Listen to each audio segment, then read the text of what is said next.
ఆకాశవాణి ప్రాంతీయ వార్తలు చదువుతున్నది కె సుమ. ముఖ్యాంశాలు: ఆంధ్రప్రదేశ్లోని 175 నియోజకవర్గాల్లో ప్రతి 3-6 నెలలకొకసారి జాబ్ మేళాలు నిర్వహించాలని ముఖ్యమంత్రి నారా చంద్రబాబు నాయుడు అధికారులను ఆదేశించారు.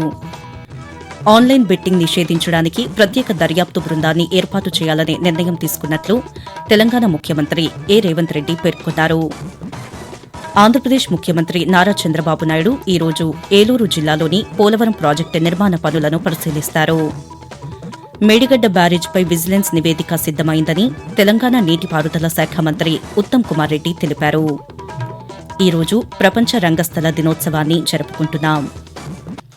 వార్తల వివరాలు: ఆంధ్రప్రదేశ్లోని 175 నియోజకవర్గాల్లో ప్రతి 3-6 నెలలకొకసారి జాబ్ మేళాలు నిర్వహించాలని ముఖ్యమంత్రి నారా చంద్రబాబు నాయుడు అధికారులను ఆదేశించారు. రాష్టంలో నైపుణ్య గణన పూర్తయ్యేలోగా నైపుణ్య శిక్షణ కార్యక్రమాలు నిర్వహించేందుకు ప్రతి జోన్కు ఒక ప్రభుత్వ, ప్రైవేటు విశ్వవిద్యాలయాన్ని నోడల్ ఏజెన్సీగా గుర్తించాలని ఆయన స్పష్టం చేశారు. ఇంటి వద్ద నుంచి పని విధానంలో నమోదు చేసుకున్న వారికి ఆన్లైన్, ఆఫ్లైన్ విధానంలో వెంటనే నైపుణ్య శిక్షణ ప్రారంభించాలని ఆదేశించారు. ఈ సందర్భంగా విద్యా, ఐటీ శాఖల మంత్రి నారా లోకేష్ మాట్లాడుతూ క్లస్టర్ ఆధారిత విధానంలో ఇప్పటికే నైపుణ్య శిక్షణ ప్రారంభించామని తెలిపారు. అంతర్జాతీయ నేరంగా మారిన ఆన్లైన్ బెట్టింగ్ నిషేధించడానికి ప్రత్యేక దర్యాప్తు బృందాన్ని ఏర్పాటు చేయాలనే నిర్ణయం తీసుకున్నట్లు తెలంగాణ ముఖ్యమంత్రి ఏ రేవంత్ రెడ్డి అన్నారు. శాసనసభ సమావేశాల్లో భాగంగా సభలో ముఖ్యమంత్రి మాట్లాడుతూ ఇలాంటి కేసుల్లో పడే శిక్షలను కూడా సవరించాల్సిన అవసరముందన్నారు. బెట్టింగ్ నేరాల్లో ఏ విధమైన భాగస్వామ్యమున్నా కఠిన చర్యలు తప్పవని ఆయన హెచ్చరిస్తూ, రాష్ట్ర ప్రభుత్వం స్పష్టంగా బెట్టింగ్ యాప్లు గాని, ఆన్లైన్ బెట్టింగ్ గాని, ఆన్లైన్ రమ్మీ గేమ్ల పట్ల అప్రమత్తంగా ఉండడమే కాదు కఠినంగా వ్యవహరించాలని రోజు రాష్ట్ర ప్రభుత్వం నిర్ణయం తీసుకున్నది. దీన్ని నిరోధించడానికి, నిషేధించడానికి అవసరమైన చర్యలు తీసుకోవడానికి ఒక స్పెషల్ ఇన్వెస్టిగేషన్ టీం, వీలైతే సిబిసిఐడి గాని లేకపోతే అధికారులతో సమీక్ష చేసిన తర్వాత ఒక స్పెషల్ ఇన్వెస్టిగేషన్ టీం వేసి కఠినంగా వ్యవహరించాలని చెప్పి ఈ రోజు రాష్ట్ర ప్రభుత్వం నిర్ణయం తీసుకున్నది. అధ్యక్ష, ఆంధ్రప్రదేశ్లో వ్యవసాయేతర భూమి చట్టం, నాలా చట్టాన్ని రద్దు చేయనున్నట్లు ముఖ్యమంత్రి నారా చంద్రబాబు నాయుడు ప్రకటించారు. రాష్ట్ర సచివాలయంలో నిర్వహించిన కలెక్టర్ల సదస్సు ముగింపు సందర్భంగా ఆయన మాట్లాడుతూ నాలా చట్ట రద్దుకు రాబోయే మంత్రివర్గ సమావేశంలోనే చర్చించి అవసరమైతే ఆర్డినెన్స్ తెస్తామన్నారు. కలెక్టర్లు క్షేత్రస్థాయిలో ఎక్కువగా ఉండాలని ముఖ్యమంత్రి దిశానిర్దేశం చేశారు. రాష్ట్రానికి 7 లక్షల కోట్ల రూపాయలు పెట్టుబడులు వచ్చాయని, పరిశ్రమలు పెట్టేవారికి రియల్ టైం విధానంలో అనుమతులివ్వాలని స్పష్టం చేశారు. మేడిగడ్డ బ్యారేజ్పై విజిలెన్స్ నివేదిక సిద్దమైందని తెలంగాణ నీటిపారుదల శాఖ మంత్రి ఉత్తమ్ కుమార్ రెడ్డి తెలిపారు. ఎన్డీఎస్ఏ తుది నివేదిక వచ్చిన తర్వాత మరమ్మతుల విషయంపై దృష్టి సారిస్తామన్నారు. బడ్జెట్పై చర్చ సందర్భంగా శాసనసభ్యులు పాల్వాయి హరీష్ బాబు ప్రశ్నలకు మంత్రి వివరణ ఇచ్చారు. కాళేశ్వరం ఆనకట్టల డిజైన్, నిర్మాణం, నిర్వహణలో తీవ్రమైన లోపాలున్నాయని మంత్రి అన్నారు.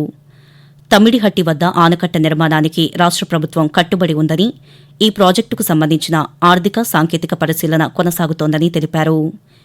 దేశంలోనే తొలిసారిగా ఈ నెల 30వ తేదీన ముఖ్యమంత్రి రేవంత్ రెడ్డి రేషన్ కార్డుదారులకు ఉచితంగా సన్నబియ్యం సరఫరా కార్యక్రమాన్ని మొదలు పెడతారని ఉత్తమ్ కుమార్ రెడ్డి వెల్లడించారు.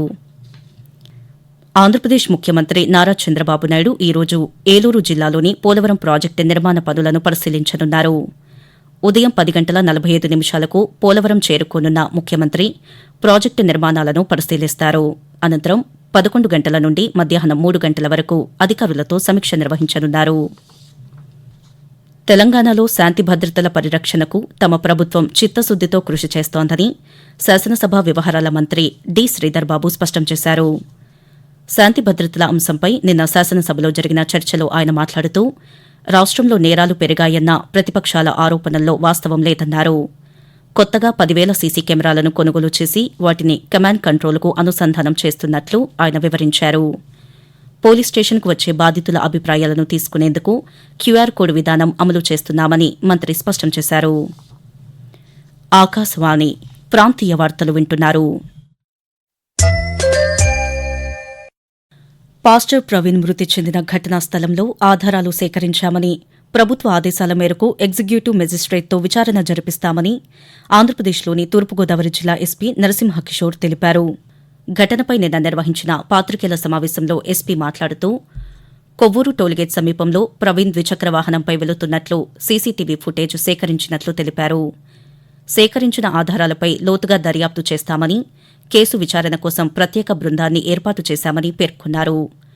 మృతదేహాన్ని రాజమహేంద్రవరం ప్రభుత్వ ఆసుపత్రి నుంచి హైదరాబాద్కు తరలించడం జరిగిందని ఎస్పీ వివరిస్తూ, ఆయన మూమెంట్ కి సంబంధించి దొరికిన ఎవిడెన్స్, ఈ ఎవిడెన్స్ ని మేము అనలైజ్ చేస్తాం. తర్వాత ఏం జరిగింది, అనుమానాలు ఏమైతే ఉన్నాయో వీటన్నింటినీ క్రోడీకరించుకొని ఖచ్చితంగా ఏ అనుమానాన్ని కూడా విడిచిపెట్టకుండా చాలా టెక్నికల్ అనాలిసిస్ చేయొచ్చు. దీని మీద మాకున్న టూల్స్, మాకున్న ఎక్స్పర్టైజ్ యూజ్ చేస్తాం. We will get all the evidence.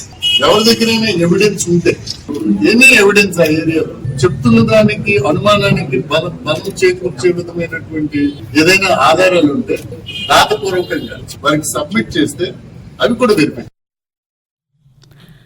ప్రపంచమే ఒక నాటక రంగం స్ఫూర్తితో ఈరోజు ప్రపంచ రంగస్థల దినోత్సవాన్ని జరుపుకుంటున్నాం. సాంస్కృతిక కార్యక్రమాల ద్వారా శాంతి స్థాపనకు రంగస్థలం దోహదం చేయాలనే సందేశాన్ని అందిస్తూ 1962 నుండి అంతర్జాతీయ నాటకరంగ సంస్థ ఐటీఐ ప్రతి ఏటా మార్చి 27వ తేదీన ప్రపంచ రంగస్థల దినోత్సవాన్ని నిర్వహిస్తోంది. ప్రజలను సామాజిక అంశాల పట్ల చైతన్యపరచడమే కాకుండా ఆయా దేశాల సాంస్కృతిక వారసత్వ, చారిత్రక అంశాలను నేటి తరాలకు చేరవేసే వారధులుగా కూడా రంగస్థలం వేదికగా ప్రదర్శింపబడే అనేక ప్రక్రియలు దోహదం చేస్తాయని చాటి చెబుతూ ప్రపంచ రంగస్థల దినోత్సవాన్ని నిర్వహిస్తున్నారు. ఈ దినోత్సవాన్ని పురస్కరించుకుని విజయవాడ ఆకాశవాణి ప్రాంతీయ వార్తా విభాగం రూపొందించిన ప్రత్యేక కార్యక్రమం ఈ రోజు ఉదయం 10 గంటలకు ప్రసారమవుతుంది. క్రీడలకు ఆంధ్రప్రదేశ్ ప్రభుత్వం పెద్దపీట వేస్తోందని, రాష్ట్రానికి చెందిన క్రీడాకారులు ప్రపంచ స్థాయిలో రాణించాలన్నదే ముఖ్యమంత్రి నారా చంద్రబాబు నాయుడు లక్ష్యమని రాష్ట్ర క్రీడా ప్రాధికార సంస్థ శాప్ చైర్మన్ రవినాయుడు అన్నారు. జాతీయ 14వ విలువిద్యా పోటీలు గుంటూరు జిల్లా నంబూరులోని వివిఐటి విశ్వవిద్యాలయంలో నిన్న ప్రారంభమయ్యాయి. ద్రోణాచార్య అవార్డు గ్రహీత సంజీవ్ సింగ్తో కలిసి ఆయన ఈ పోటీలను ప్రారంభించారు.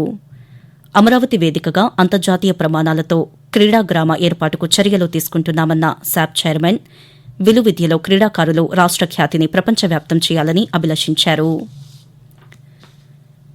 హైదరాబాద్లోని ఉప్పల్ స్టేడియంలో జరిగే ఐపీఎల్ మ్యాచ్లు చూడటానికి వెళ్లేవారి కోసం తెలంగాణ ఆర్టీసీ ప్రత్యేక బస్ సర్వీసులు ఏర్పాటు చేసినట్లు అధికారులు తెలిపారు. సిటీలోని పలు ప్రాంతాల నుంచి స్టేడియానికి వచ్చేందుకు గ్రేటర్ పరిధిలోని 24 డిపోల నుంచి 60 ప్రత్యేక బస్సులు ఐపీఎల్ మ్యాచ్లు జరగనున్న తేదీల్లో అందుబాటులో ఉంటాయని పేర్కొన్నారు. ఐపీఎల్ 18వ సీజన్లో భాగంగా నిన్న జరిగిన మ్యాచ్లో కోల్కతా నైట్ రైడర్స్ రాజస్థాన్ రాయల్స్పై 8 వికెట్ల తేడాతో విజయం సాధించింది. 152 పరుగుల లక్ష్యంతో బరిలోకి దిగిన కోల్కతా 17.3 ఓవర్లలో 2 వికెట్లు కోల్పోయి లక్ష్యాన్ని ఛేదించింది. టాస్ ఓడి తొలుత బ్యాటింగ్ చేసిన రాజస్థాన్ నిర్ణీత 20 ఓవర్లలో 9 వికెట్ల నష్టానికి 151 పరుగులు చేసింది. కాగా ఈరోజు Sunrisers Hyderabad, Lucknow Super Giants మధ్య హైదరాబాద్లోని రాజీవ్ గాంధీ ఇంటర్నేషనల్ స్టేడియం వేదికగా మ్యాచ్ జరగనుంది. జాతీయ స్థాయిలో ప్రకృతి వ్యవసాయాన్ని సమర్థవంతంగా అమలు చేసేందుకు అందరూ కలిసికట్టుగా పనిచేయాలని రైతు సాధికార సంస్థ ముఖ్య కార్యనిర్వహణాధికారి బి రామారావు అన్నారు. జాతీయ ప్రకృతి వ్యవసాయ మిషన్ కార్యక్రమ అమలులో భాగంగా ప్రకృతి వ్యవసాయంపై 3 రోజుల రాష్ట్ర స్థాయి శిక్షణ కార్యక్రమం ఆంధ్రప్రదేశ్లోని గుంటూరు నగరంలో నిన్న ప్రారంభమైంది. ఈ శిక్షణ కార్యక్రమంలో రాష్ట్ర వ్యాప్తంగా అన్ని జిల్లాల నుంచి వ్యవసాయ శాఖకు చెందిన అధికారులు, ప్రజాప్రతినిధులు పాల్గొన్నారు. ఆకాశవాణి ప్రాంతీయ వార్తలు ముగించే ముందు ముఖ్యాంశాలు మరోసారి. ఆంధ్రప్రదేశ్లోని 175 నియోజకవర్గాల్లో ప్రతి 3-6 నెలలకొకసారి జాబ్ మేళాలు నిర్వహించాలని ముఖ్యమంత్రి నారా చంద్రబాబు నాయుడు అధికారులను ఆదేశించారు. ఆన్లైన్ బెట్టింగ్ నిషేధించడానికి ప్రత్యేక దర్యాప్తు బృందాన్ని ఏర్పాటు చేయాలనే నిర్ణయం తీసుకున్నట్లు తెలంగాణ ముఖ్యమంత్రి ఏ రేవంత్ రెడ్డి పేర్కొన్నారు. ఆంధ్రప్రదేశ్ ముఖ్యమంత్రి నారా చంద్రబాబు నాయుడు ఈరోజు ఏలూరు జిల్లాలోని పోలవరం ప్రాజెక్టు నిర్మాణ పనులను పరిశీలిస్తారు. ఈరోజు ప్రపంచ రంగస్థల దినోత్సవాన్ని జరుపుకుంటున్నాం. ఆకాశవాణి ప్రాంతీయ వార్తలు ఇంతటితో సమాప్తం. తిరిగి 7 గంటల 5 నిమిషాలకు జాతీయ వార్తలు వింటారు.